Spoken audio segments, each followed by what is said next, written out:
ये विधि जब तक किसी संत शरणागत होके हम कथा का पान नहीं करते। सामान्य गए पंडाल में, जूता उतारे, द्वार पे बैठ गए और ध्यान हमारा चारों तरफ है, भीड़ पे भी ध्यान है, साउंड पे भी ध्यान है, स्वागतकर्ताओं पे भी ध्यान है, चढ़ानी चढ़ोतरी वाले पे भी ध्यान है, प्रसाद पे भी ध्यान है, और बाहर उतारे आए चरणदासी चप्पलों पे भी ध्यान है। तो इतने विकृत ध्यान के साथ हम कभी भी उस कथा का रसपान नहीं कर सकते। सोचो जब चप्पल पे से ध्यान नहीं हटा पा रहे, हम तो कह रहे हैं घरते नंगे पाए जाओ, जहां जहां ध्यान में बाधक बन रही है जो चीजें भगवती सुमरन भजन में, भगवती स्मरण में जो चीज बाधक बन रही है हमारे मन के लिए, उन सारी चीजों से मन को अलग करो। चप्पल बाधा बन रही है, पैर के ही मत जाओ, नहीं तो क्या फायदा। गए थे भगवान के दर्शन करने और दौड़ी को उतारे 1000 वाली चप्पल कल पहन के आए थे, ध्यान चप्पलों पे अंदर कर रहे हैं श्री रामचंद्र कृपाल भजमन हरण भाव है धारणम, और बाहर निकल के आए चप्पल गायब हो गई, तो रामचंद्र कृपाल भजमन का भाव गया, वो 1000 की चप्पलों का रोना शुरू। तो फिर इस भक्ति का क्या लाभ। जो भी करो वो जान के करो।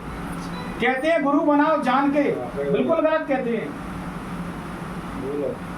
गुरु बनाओ जान के बिल्कुल गलत कहते हैं, क्योंकि गुरु को जानने की सामर्थ्य किसी भी साधक में होती नहीं है, सामान्य में तो होती नहीं है।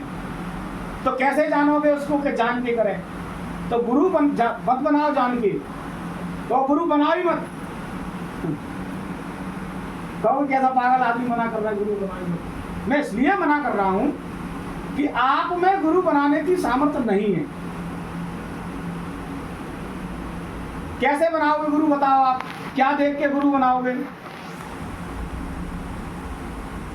कुछ तो कुछ देखोगे ना उसमें, और अभी गुरु को जानने की हमारे अंदर उतनी विवेक बुद्धि नहीं है, तो फिर क्या देख के बनाएंगे। हमको एक ही अधिकार परमात्मा ने दिया है, वो दिया है आप अपने आप को पात्र बनाओ। सही बताना मुझे ईमानदारी से, जानकार आदमी खोज करता है कि अनजान आदमी। बताओ इतने लोग बैठे हो, खोजता कौन है? जो जानता है। जिसे बोध ही नहीं है वो कैसे खोजेगा।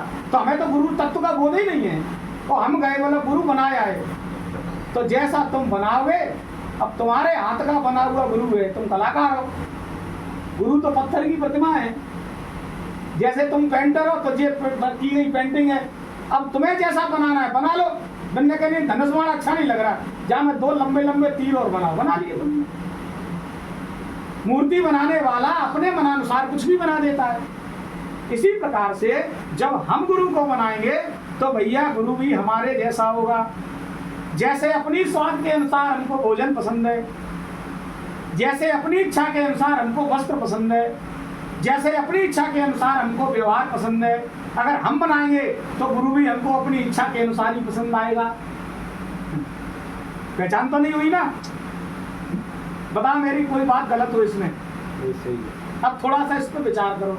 ये सामान्य कह दी और कह के मैं तो चला जाऊंगा, छूट जाएगी, लेकिन ये बात अगर समझ में आ गई तो 100% ये मान के चलना, जो अनादि काल से आपका गुरु है, और गुरु साफ तत्व है, कोई इंसान नहीं है, कोई देह नहीं है, गुरु तत्व है।